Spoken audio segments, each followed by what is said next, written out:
सत्यकथा प्रसक्तिः गोप्य ऊचुः जयति तेऽधिकं जन्मदा व्रजः शयत इन्दिरा साधु तत्र हि दयितदृश्यतां त्वादिदृक्षतां त्वयि धता सवस्त्वां विचिन्वते भजजनाद्यहं वीरयोषितां विजजनस्मय ध्वंसनस्थिता भज सखे भवे किङ्करी स्मनो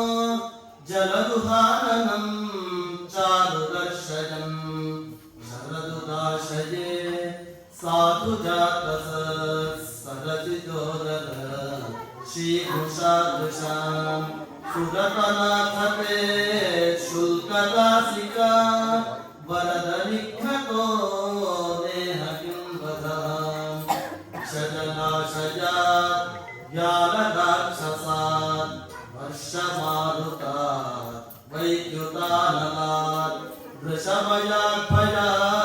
विश्वतो मुखात् वृषभते वयं रक्षितामुः सकलु गोपिका नन्दनो भवान् अखिलदेहिनाम् अन्तरात्मदृक् विघ्नसाक्षितो विश्वगुप्तये